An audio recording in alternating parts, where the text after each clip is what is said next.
The scent of 1,000 white roses hung heavy in the air, a sweet perfume for what was meant to be the first day of forever.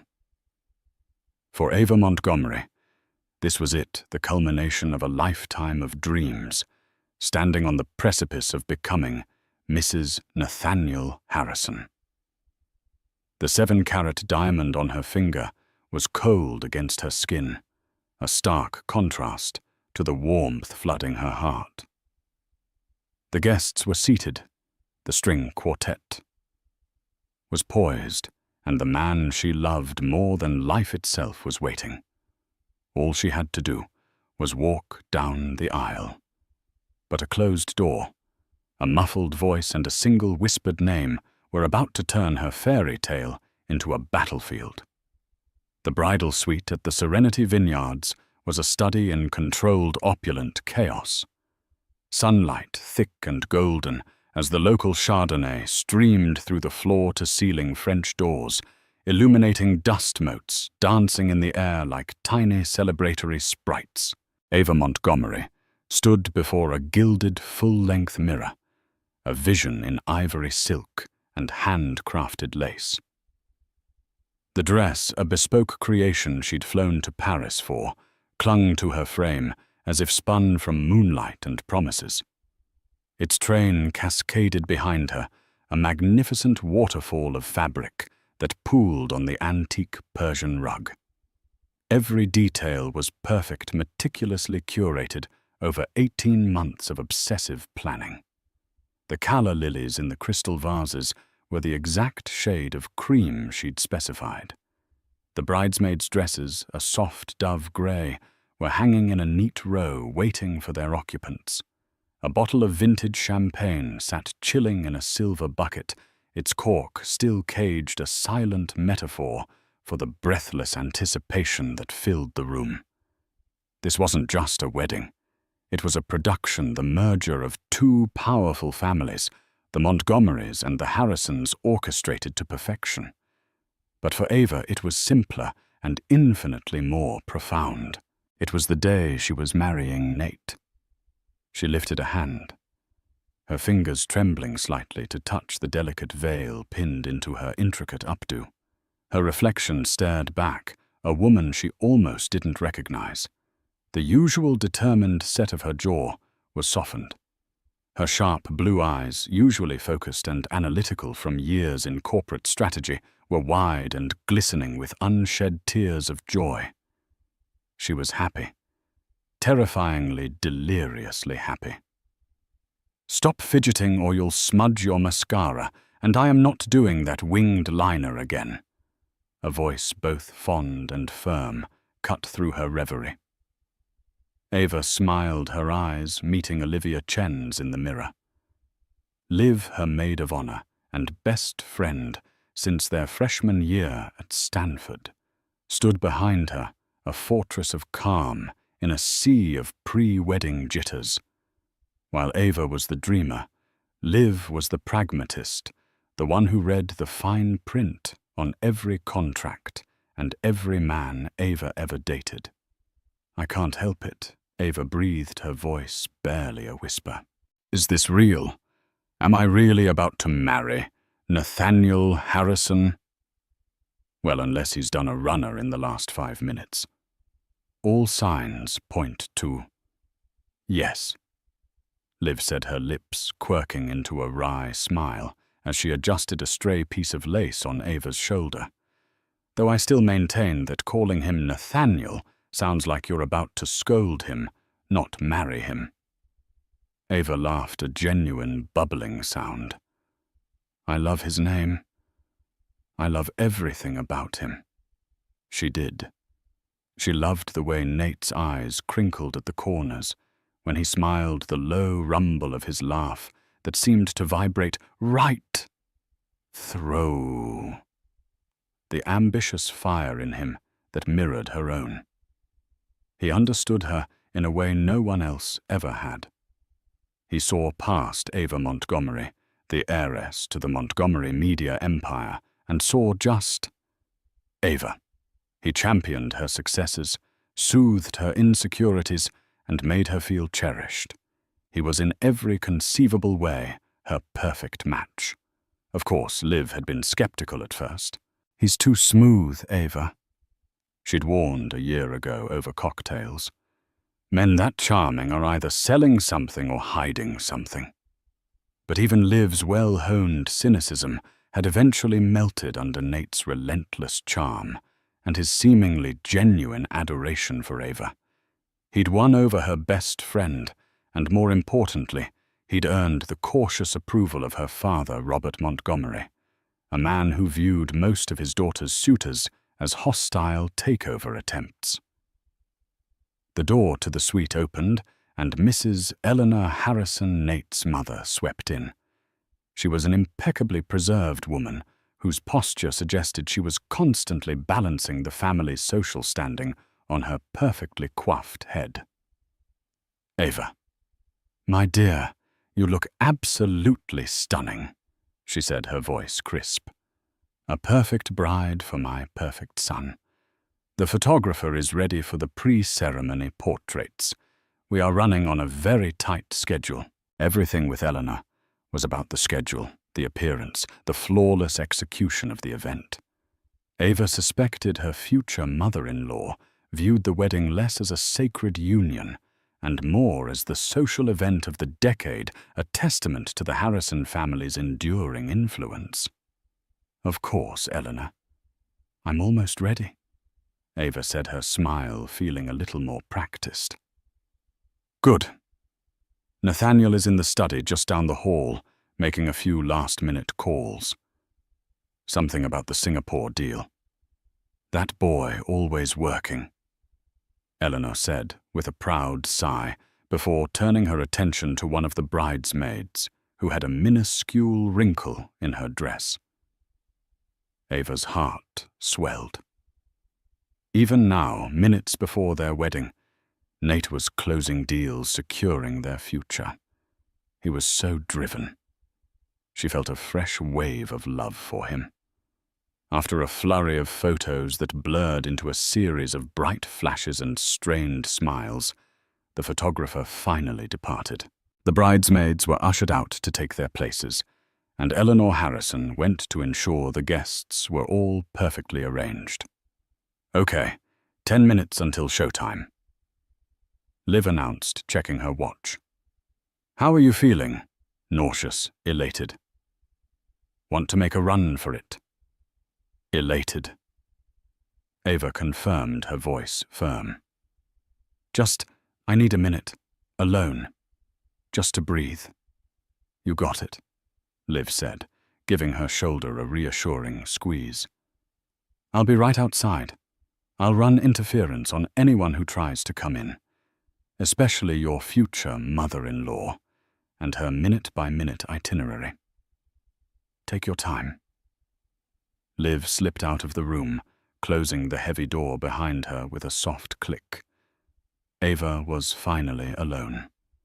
The suite was suddenly blessedly quiet, the silence broken only by the frantic beating of her own heart. She walked over to the window, gazing out at the breathtaking vista of rolling hills, carpeted in rows of lush green vines. Hundreds of people were gathered below, a sea of expectant faces turned toward the flower-laden altar where her future waited. She closed her eyes, picturing Nate's face, his handsome smile, his warm hands in hers. Forever, she thought. The word felt vast and beautiful. She just needed one quiet moment to anchor this feeling, this perfect crystalline moment in her memory, before stepping out to begin the rest of her life. The groom's study, where Nate was, shared a wall with an adjoining private anteroom.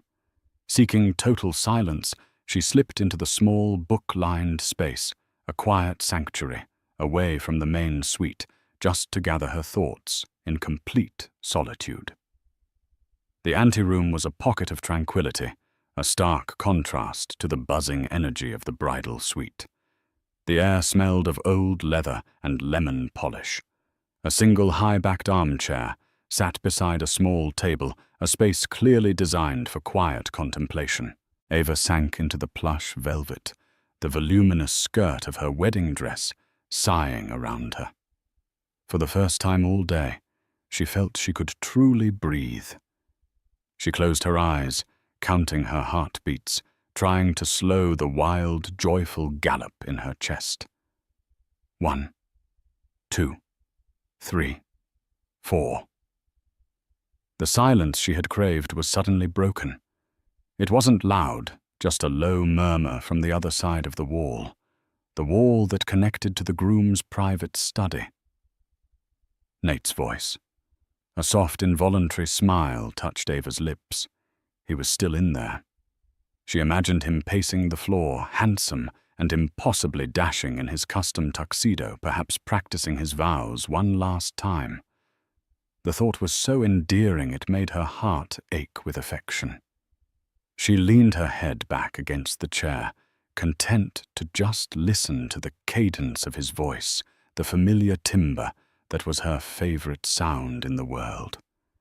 But the tone was off. It wasn't the slightly nervous, excited energy she would have expected. It was low, intimate, and oddly soothing, the way one speaks when trying to calm a turbulent situation. There was an edge of something she couldn't quite place. Clandestine. Curiosity faint at first, then sharp and insistent, pricked at her. This was silly. It was probably just a last-minute call with his best man, David Carter, going over some final detail. Still, she found herself rising from the chair, her silk slippers making no sound on the thick rug. She moved toward the shared wall, drawn by an inexplicable pull. There was an old, ornate air vent cover set into the wall, a relic of the estate's original construction, and the sound was filtering through it more clearly. She hesitated for only a second before pressing her ear gently against the cool, painted wall beside it. "No, it's difficult, but you have to trust me," Nate was saying. His voice was a low caress, a velvet ribbon of sound that he had used with her 1,000 times on late-night phone calls. "Just for a few more hours. Everything is going exactly to plan." A plan. Ava frowned. He must be talking about the Singapore deal Eleanor had mentioned. His dedication was admirable, but couldn't it have waited until after the honeymoon? There was a pause, and Ava strained to hear the other side of the conversation, but it was impossible. He was on his phone. "Don't be like that." Nate's voice continued, and now there was a distinct note of placating tenderness that made a cold knot form in Ava's stomach.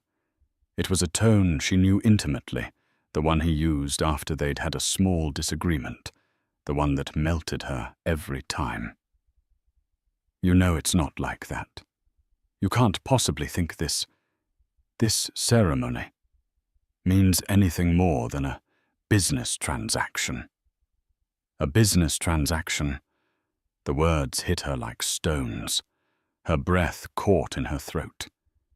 He was speaking about their wedding, their marriage. He was talking to a business associate, obviously, and downplaying the emotional significance to maintain a professional, hardened exterior. Yes, that had to be it. Nate was a shark in the boardroom. He was simply in work mode. She was being ridiculous, a paranoid bride, letting her nerves get the best of her. But then he spoke again, and the next 2 words he uttered shattered her carefully constructed reality into 1,000,000 irreparable pieces. "Listen to me, Sophia." Sophia. The name was alien. It wasn't his mother, his sister, his assistant. Ava mentally scrolled through every business associate, every acquaintance, every distant cousin she had ever heard him mention. The name Sophia Russo was vaguely familiar. A senior VP at a rival firm they had briefly discussed as a potential acquisition target months ago. Why was he talking to a competitor, a woman he barely knew, with such intimacy? Minutes before their wedding, "Sophia, my love, you're the one." Nate murmured, his voice dropping even lower, thick with an emotion that was unmistakably real. "This whole thing with Ava, it's a means to an end. It's the key that unlocks everything for us. You know that. We've been over this." Ava felt the blood drain from her face. The room, once a peaceful sanctuary, began to tilt violently, the bookshelves seeming to warp and bend. Her heart, which had been beating with joy just moments before, was now a frantic trapped bird slamming against her ribs. "My love." He had called this other woman my love. The term of endearment, his special name for Ava, felt like acid on her skin. She wanted to pull away, to run from the room, to unhear the words that were branding themselves onto her soul.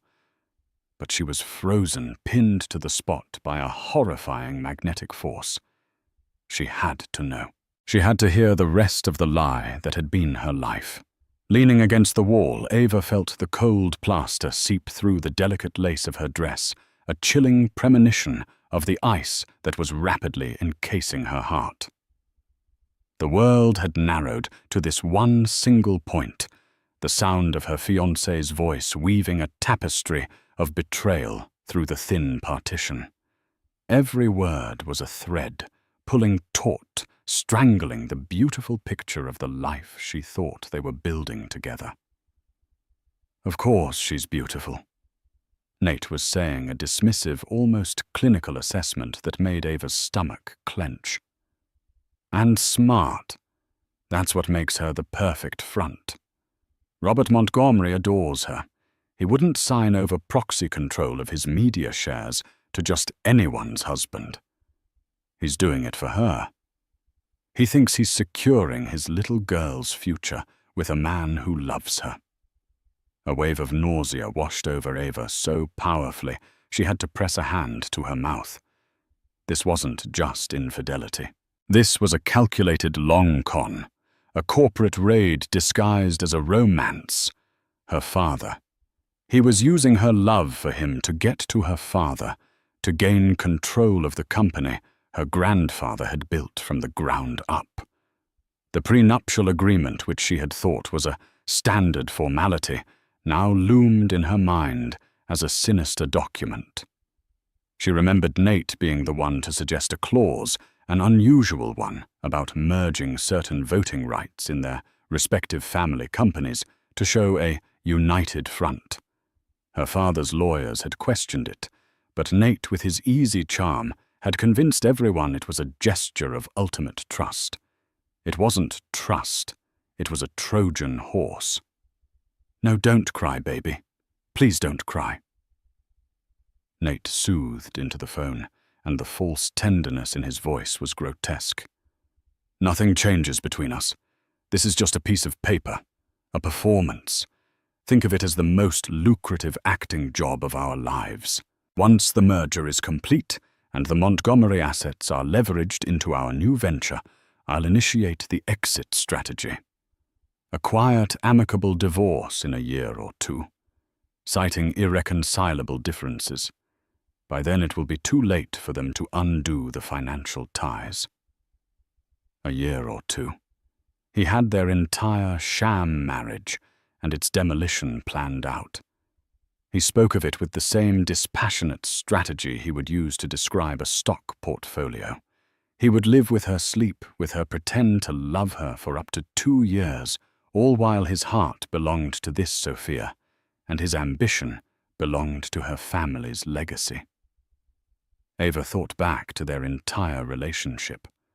The whirlwind romance, the grand gestures, the perfectly timed declarations of love. Had any of it been real? The trip to Tuscany, where he'd proposed at sunset. Was he thinking of Sophia then? The nights he held her and whispered about their future. Their children. Was it all a meticulously rehearsed script? A cold, horrifying clarity washed over her.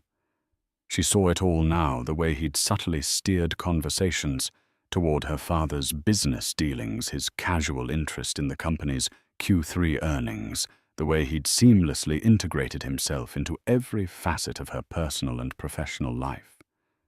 He wasn't a partner. he was an infiltrator. "I have to go," Nate said, his voice becoming slightly more hurried. "The music is about to start. My best man is probably having a seizure wondering where I am. Just be patient. I'll see you tonight." A choked, strangled sound escaped Ava's lips. Tonight, he was going to leave his own wedding reception to meet his mistress. The sheer audacity of it was breathtaking. "Yes, tonight," Nate confirmed, as if answering her silent, horrified scream. "Our usual place. Around midnight. I'll tell Ava I have to take a conference call with the Tokyo office. She'll buy it. She buys everything." The final sentence was the killing blow. It was laced with a casual contempt, a smug superiority that revealed the true depth of his deception. He didn't just betray her. He didn't respect her. He saw her as a naive, gullible pawn in his elaborate game. The love she felt, the trust she had given him so freely, was in his eyes a weakness to be exploited. "I love you, Sophia," he murmured the final 3 words, a death sentence for the life Ava had been about to embrace. "Only you. Always." Ava stumbled back from the wall, her hand flying to her chest as if to physically hold her heart together. The room was spinning faster now, the edges blurring into a grey haze. The beautiful, expensive dress felt like a shroud. The 7-carat diamond on her finger felt as heavy and as cold as a tombstone. The joyous music that had begun to drift in from the courtyard, the soft, hopeful notes of the string quartet signaling the start of the ceremony, sounded like a funeral dirge. Her wedding day, the day her life was supposed to begin. It was instead the day she learned it had all been a lie. For a long, silent moment, Ava could do nothing but stand in the center of the anteroom, her body rigid with shock. The air she drew into her lungs felt thin and useless, offering no oxygen to her suffocating brain. The world outside the small room, the guests, the music, the man waiting at the altar, seemed to be happening in a different dimension, a distant, muffled reality she was no longer a part of. Her own reality had collapsed inward, leaving nothing but the ringing echo of Nate's words. She buys everything. A violent tremor started in her hands and spread through her entire body. She looked down at her left hand, at the magnificent diamond Nate had placed there. It wasn't a symbol of love. It was a retainer for a service, the price for her family's company. She clawed at the ring, her fingers fumbling desperate to get it off, but her knuckles were swollen from the stress and it wouldn't budge. A strangled sob of frustration and despair tore from her throat. The scent of the white roses she carried in her bouquet, now resting on the small table, was suddenly cloying and nauseating. The perfume of a lie. The whole day was a lie. The dress was a costume for a fool. The vows they had written together were a work of fiction. Her love, the vast, all-consuming love she had felt for Nate, was a phantom emotion wasted on a man who didn't exist. The man she loved was a carefully constructed character, and the real Nathaniel Harrison was a monster. The door creaked open, and Liv poked her head in. "Everything okay in here?" The music started. "Your dad is waiting just outside the suite. It's go time." Liv's cheerful expression dissolved the instant she saw Ava's face. The blood had drained from it, leaving behind a stark, bone-white canvas of horror. Ava's eyes were wide and vacant, her makeup a perfect tragic mask that couldn't conceal the utter devastation beneath. "Ava, what is it?" "What's wrong?" Liv asked, rushing to her side and grabbing her arms. Ava's whole body was trembling. "My God, you look like you've seen a ghost." "Worse," Ava whispered, her voice a dry, rasping sound that was barely human. I heard one. She couldn't form a coherent sentence. The words were log-jammed behind the lump of grief in her throat.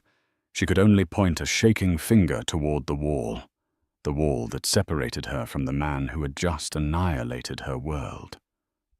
Nate, she choked out. He was on the phone, in the study. Liv's eyes narrowed, her protective instincts flaring. What about him? Is he calling it off? That cowardly son of a... No!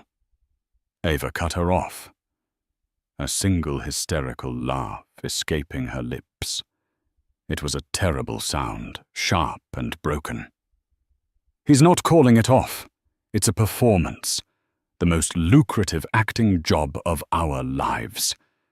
Piece by agonizing piece in halting, fractured sentences, Ava relayed the conversation she had overheard. She repeated the name Sophia. She detailed the cold corporate language he used to describe their marriage. She explained the plot against her father, the leveraging of the Montgomery assets, the planned exit strategy of a divorce in 2 years. With every word she spoke, the reality became more solid, more undeniable. Saying it out loud made it real. Liv listened, her face transforming from confusion to disbelief, and finally to a cold, concentrated fury that was terrifying to behold. The blood drained from her face, mirroring Ava's, but her eyes burned with a righteous fire.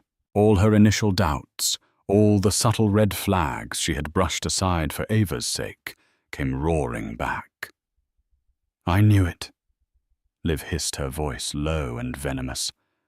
I knew there was something off about him. The way he looked at your father's portfolio, the questions he asked. I told myself I was being paranoid. She squeezed Ava's arms, her grip grounding. That manipulative, parasitic snake. I will kill him. I will walk out there and end him right now. It's too late, Ava murmured, her gaze distant. The ceremony is starting. Everyone is waiting. The sheer momentum of the day felt unstoppable, a freight train heading for a cliff. Then we stop it, Liv insisted, her voice rising with urgency. We walk out there right now and tell your dad. We call the whole thing off. Humiliate him in front of all those people. Let him explain this to Eleanor and her perfect schedule. The thought of walking away, of running and hiding, was tempting. She could dissolve into a puddle of tears. Let Liv handle it, and wake up tomorrow to deal with the fallout. But then, Nate's final words echoed in her ears. She buys everything. The smugness, the contempt.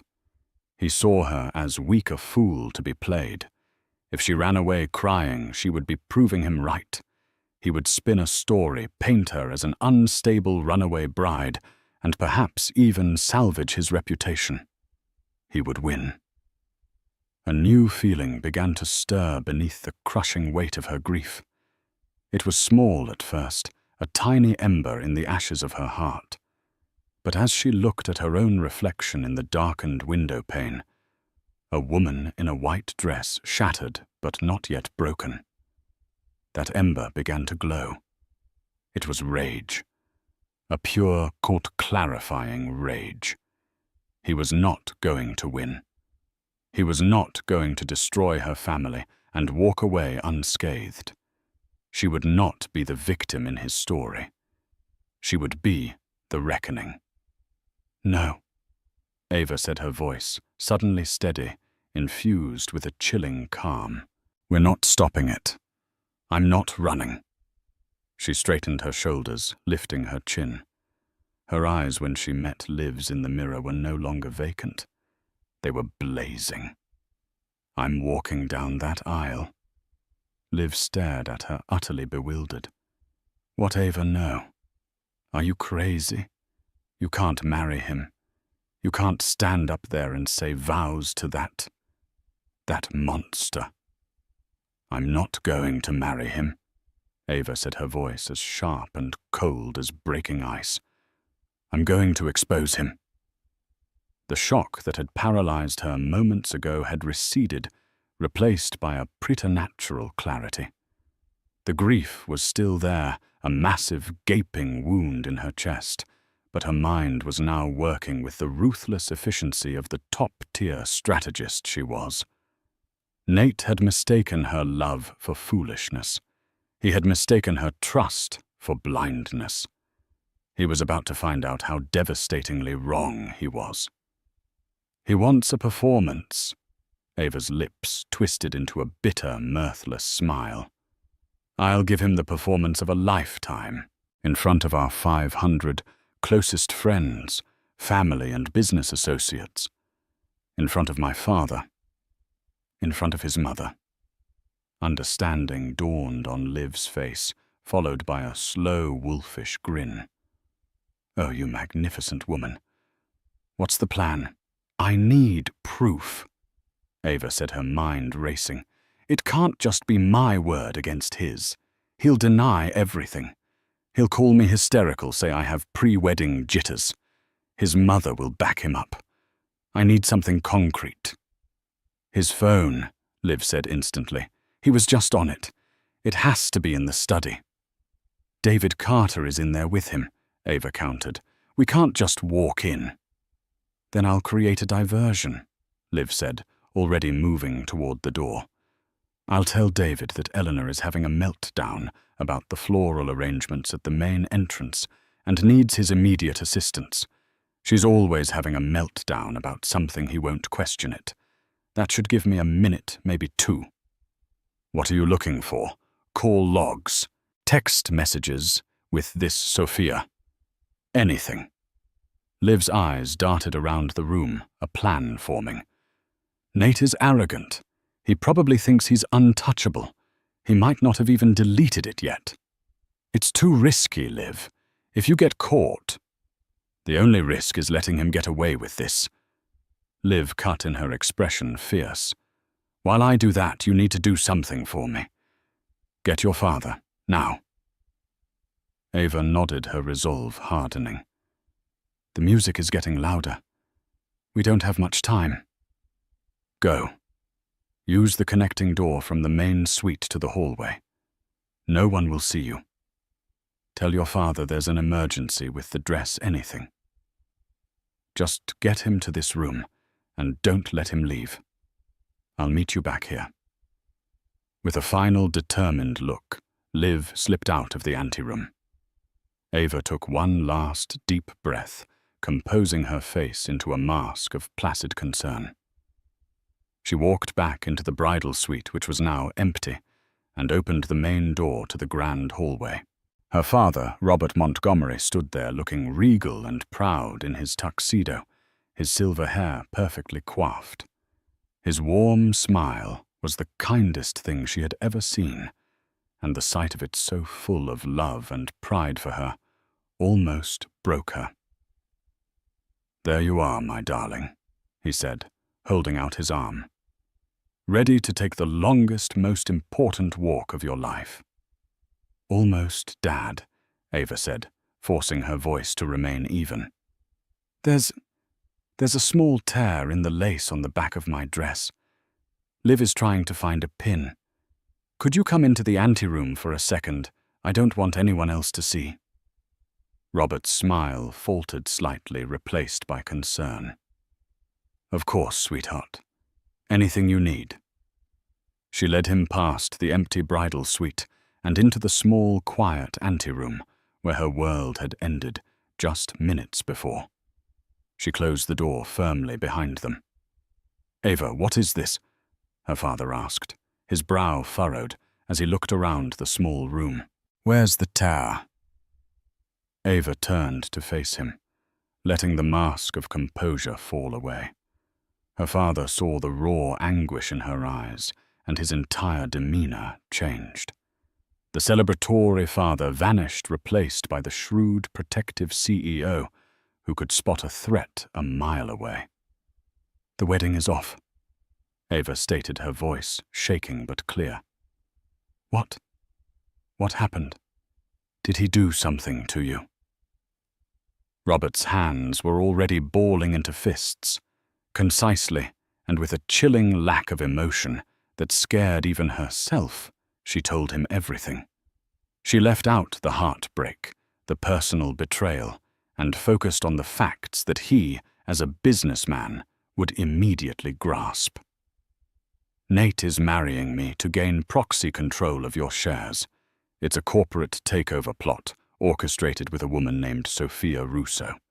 He plans to leverage our assets, merge them into a new company, and then divorce me in under 2 years. Robert Montgomery went pale. He sank into the armchair Ava had occupied earlier, looking as though he'd been physically struck. For a moment he was silent, processing the sheer scale of the deception. It wasn't just his daughter's heart. It was his life's work, his family's legacy that had been targeted. His expression shifted from shock to a glacial, terrifying rage that made the air in the room grow cold. "That young man," he began, his voice a low growl, "is about to learn what it truly means to cross a Montgomery." Just then the door opened silently, and Liv slipped back into the room, her face pale but her eyes triumphant. She was holding her small jeweled clutch. "Did you get it?" Ava breathed. "Better." Liv whispered, her voice trembling with adrenaline. "His laptop. It was open on his desk. He has a program that auto-records his business calls for quality assurance. He must have forgotten to turn it off." She opened her clutch and pulled out a tiny USB drive. "I have the entire 10-minute conversation, every single word." Ava looked from the USB drive in Liv's hand to the burning fury in her father's eyes. The final piece of her plan had just clicked into place. The string quartet outside swelled, playing the opening bars of the bridal march. It was time. Robert stood up, his back ramrod straight. He looked at his daughter, his eyes filled with a mixture of immense pain for her and boundless pride. He held out his arm. "It seems, my darling," he said, his voice grim but resolute, "that we still have a walk to take." Walking down the aisle on her father's arm was a surreal, out-of-body experience. The faces of the guests turned towards her, a sea of beaming smiles and happy tears. They saw a radiant bride, the picture of perfection gliding toward her happily ever after. They didn't see the war council that had taken place just moments before, nor could they feel the Arctic chill emanating from the bride and her father. Ava held her head high, her bouquet of white roses clutched in a grip so tight her knuckles were white. Her steps were measured and deliberate, not the hesitant steps of a nervous bride, but the determined march of a soldier. Her gaze was fixed on the end of the aisle, on the man standing under a magnificent archway of flowers. Nathaniel Harrison. He was even more handsome than she had remembered his smile, broad and confident. As she drew closer, she saw the look in his eyes, a mixture of adoration and triumphant possession. He thought he had won. He was looking at his grand prize, his beautiful, unsuspecting key to a dynasty. The sight of it fueled the fire of her rage, burning away the last vestiges of her tears. Her father's hand was a rock on her arm. He leaned in his whisper for her ears alone. "I am so proud of you, Ava. Let him have it." When they reached the altar, Robert didn't just give her hand to Nate. He placed it there with a pointed formality, his eyes locking with Nate's, for a fraction of a second too long, a silent promise of retribution. Nate, oblivious, beamed at her. "You look breathtaking," he whispered, his voice full of the false warmth that had once been her entire world. "I'm the luckiest man alive." "You have no idea," Ava replied, her voice soft, her smile a chillingly perfect imitation of a happy bride's. His smile faltered for a second, confused by her tone, but the officiant began to speak, and the moment passed. The ceremony began. The words washed over Ava, meaningless platitudes about love, trust, and forever. She stood perfectly still, a marble statue of a bride, her eyes never leaving Nate's face. He seemed to sense a shift in the atmosphere, his confident smile tightening at the edges as he met her unblinking, icy stare. He fidgeted with his cuffs, a flicker of uncertainty in his eyes. They moved through the opening remarks and the readings. Then came the moment. The officiant smiled benevolently. Before these two are joined in matrimony, if there is anyone present who has just cause to believe they should not be wed, let them speak now or forever hold their peace. A traditional theatrical pause. The guests shuffled, a few coughed politely. In the silence, Ava, who was supposed to be the picture of silent acquiescence, took a small, deliberate step forward and raised her hand. A collective gasp rippled through the crowd. It started as a murmur and grew into a wave of shocked whispers. Nate's face froze, the blood draining from it, his mask of the charming groom cracking into a million pieces. His mother, Eleanor, in the front row, looked as if she had been slapped. "Ava, what are you doing?" Nate hissed his voice, a panicked whisper, grabbing for her hand. She pulled it away, as if his touch were poison. She turned to the stunned officiant. "I believe I have just cause," she said, her voice ringing out, clear and steady, amplified by the small microphone clipped to his lapel. The technicians, assuming a planned modern twist to the ceremony, had turned it on. Every person in the vineyard could hear her perfectly. She turned her body slightly, addressing not just Nate, but the entire assembly. "I'd like to thank you all for coming today to celebrate this union. A union I, until about 20 minutes ago, believed was based on love and mutual respect. However, I've just been made privy to some new information that has rather altered the terms of the agreement." She saw her father nod grimly from his seat. She saw Liv standing beside the other bridesmaids, her expression one of righteous vindication. Ava's eyes found Nate's again. His were wide with dawning horror and disbelief. "You see," she continued, her voice dripping with scorn, "I always thought my fiancé's pet name for me was my love. A little unoriginal, perhaps, but I cherished it. Imagine my surprise when I learned just before walking down this aisle that he reserves that same term of endearment for another woman, a woman named Sophia Russo." The name hung in the air. Nate flinched as if he'd been shot. His mouth opened, but no words came out. "But simple infidelity I might have been able to forgive," Ava went on, her voice rising in power. "What I find a little harder to overlook is the reason for this wedding. Nate called it a business transaction, a means to an end, the most lucrative acting job of our lives. His words, not mine." She took a step closer to him, her voice dropping to a conspiratorial whisper that the microphone carried to every corner of the stunned audience. The plan was quite brilliant, really. Marry the loving, trusting daughter to gain proxy control of her father's company. Leverage the Montgomery media assets, secure your future, and then file for a quiet divorce in a year or two. And all the while you'd be seeing Sophia. You even had a date planned for tonight, your usual place, midnight, after you'd lied to your new wife about a conference call with Tokyo. Nate finally found his voice. "She's hysterical," he stammered, looking wildly at the crowd, then at his mother. She's got pre-wedding jitters. She's not well." Eleanor Harrison started to rise from her seat, her face a mask of fury and humiliation, ready to defend her son and salvage the situation. But before she could speak, Liv stepped forward from the bridal party line. She held up her phone, which was connected to a small portable speaker on the officiant's lectern. "Is this your voice, Nate?" Liv asked, her tone deadly.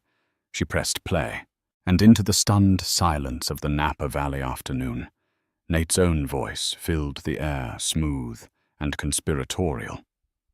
"This whole thing with Ava, it's a means to an end. It's the key that unlocks everything for us.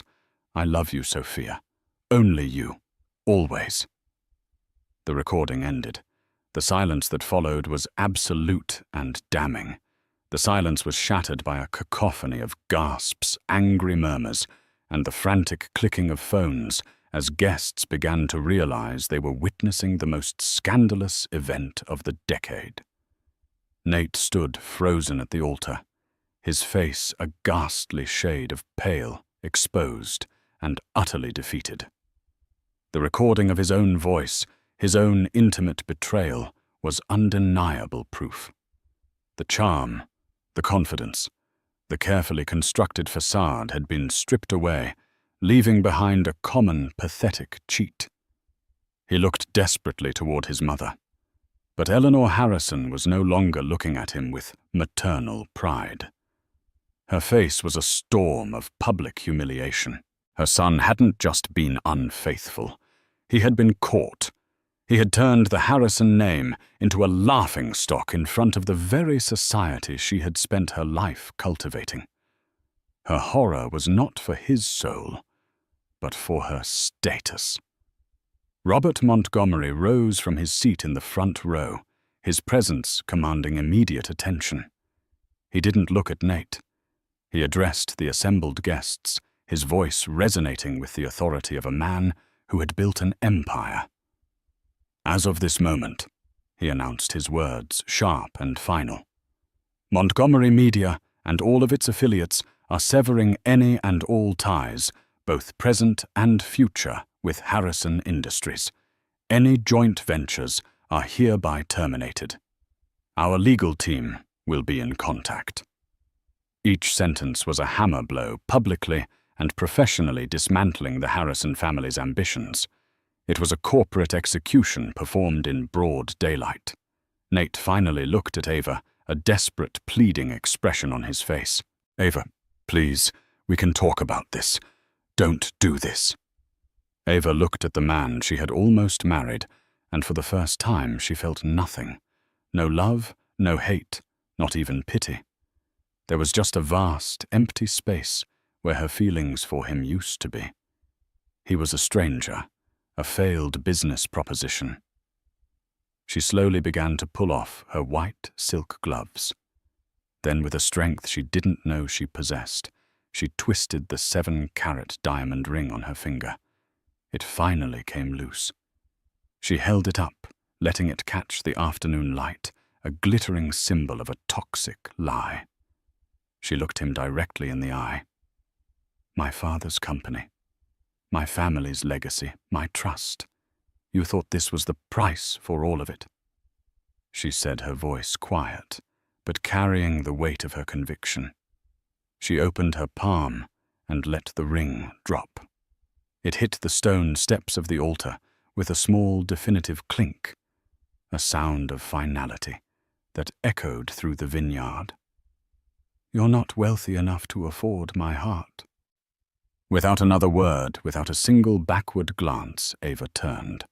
She gathered the skirt of her magnificent dress, the one she had chosen for a life that no longer existed, and she began to walk. Not run. Walk. Back down the aisle she had just ascended. This time the faces of the guests were a blur of shock, awe, and for many deep respect. She wasn't a jilted bride fleeing in shame. She was a queen, abdicating a corrupt throne, her head held high, her back straight.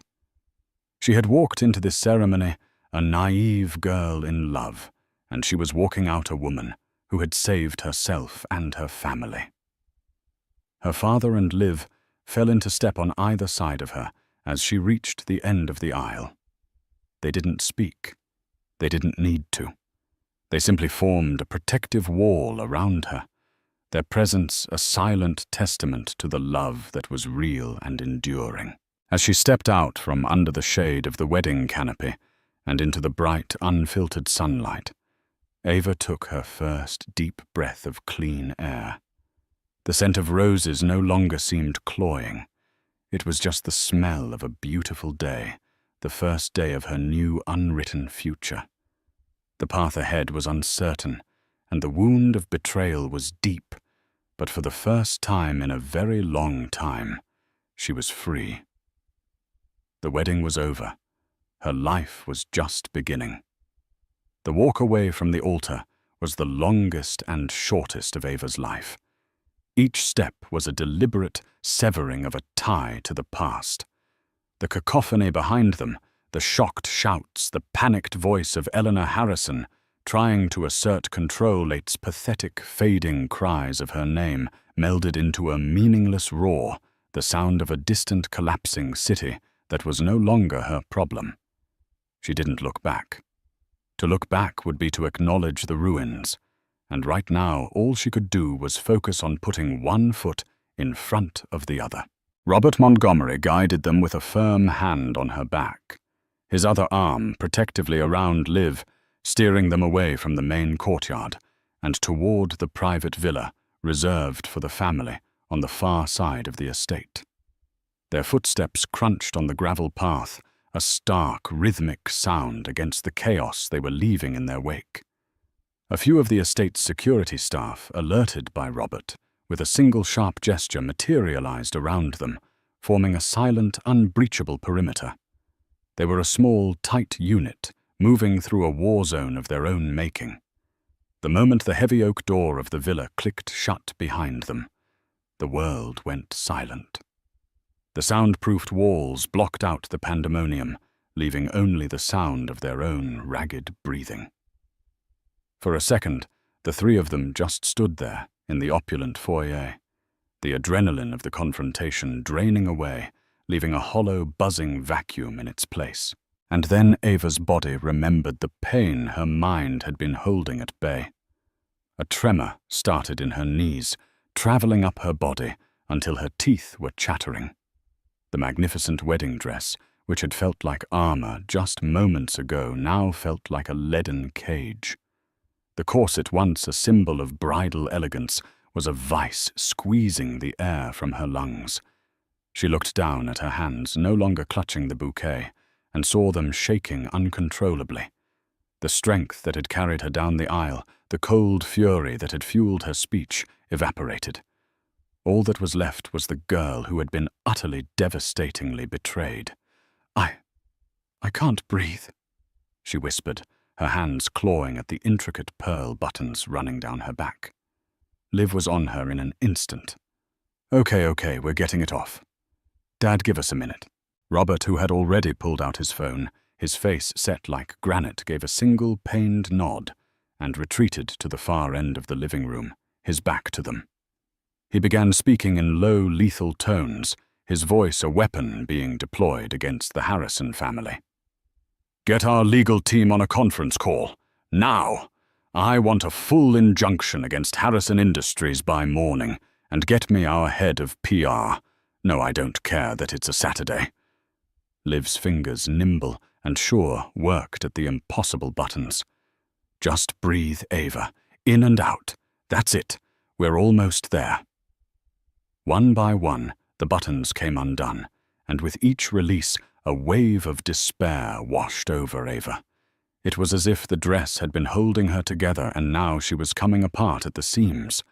As Liv finally pulled the heavy silk and lace from her shoulders, letting it pool in a heap on the floor like a fallen cloud, Ava's legs gave out. She collapsed onto a velvet settee, a raw, guttural sob tearing from her throat. It wasn't a cry of anger. It was a sound of profound loss. She wasn't just crying for Nate the liar and the cheat. She was crying for the man she thought he was. She wept for the happy memories, now tainted and grotesque in their falsehood.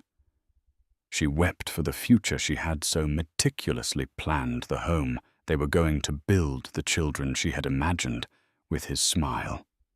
She was mourning a death, the death of a dream, and the death of the woman she had been when she woke up that morning so full of hope and love. Liv knelt before her, gathering her into her arms. She didn't offer platitudes or empty reassurances. She just held her, letting Ava soak the shoulder of her dove-grey bridesmaid dress, with tears providing a steady, silent anchor in the storm of her grief. After what felt like an eternity, the sobs subsided into shuddering breaths. Ava pulled back, her face blotchy, her eyes raw. "He never loved me," she whispered, the simple, devastating truth of it hanging in the air. "None of it was real." "The love you felt was real, Ava," Liv said fiercely, her hands framing Ava's face. "Your heart, your trust, your hope, that was all genuine. He was the fake. He was the empty one. Don't you ever let him poison what is good and true inside of you." From across the room, Robert ended his call. He walked over, his expression softened with a father's pain. He knelt beside Liv, taking Ava's trembling hand in his own. "Security is escorting the Harrisons off the property. The guests are being informed of a sudden family emergency. Our team is handling the media. You don't have to worry about any of it." He squeezed her hand. "You were magnificent, Ava. You were a warrior." "I don't feel like a warrior," she whispered, looking at the heap of ivory silk on the floor. "I just feel broken." "You have been broken open," her father corrected gently. "And you will heal, and you will be stronger than you ever were before." He looked from his daughter to her best friend, his eyes full of gratitude. "Both of you will." A fragile sense of peace began to settle in the room. The worst was over. The lie was exposed. The performance was done. Ava looked at the two faces before her, her fiercely loyal friend and her unshakable father. This was real. This love, this support, was the fortune Nate had never been clever enough to see. She had lost a fiancé, a future, a fantasy. But she hadn't lost everything. She hadn't even lost the most important things. They were right here, kneeling with her in the ruins. What Ava did that day wasn't just about revenge. It was a profound act of reclaiming her own story. In the face of devastating betrayal, she refused to be the victim. She chose strength over sorrow, truth over tradition, and her own self-worth over a hollow fairy tale. Her walk back down that aisle wasn't an escape. It was a coronation. She crowned herself the ruler of her own destiny. We all face moments where our world is shaken, where the people we trust reveal themselves to be someone else entirely. The question is, what do we do next? Do we crumble, or do we rise from the ashes, stronger and wiser? What would you have done in Ava's shoes? Share your thoughts in the comments below. If you've ever had to find strength in the middle of a storm, we want to hear your story.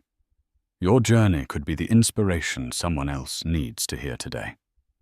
Thank you for listening, and if this story moved you, please give it a like. Share it with someone who needs a story of resilience, and subscribe for more real-life drama.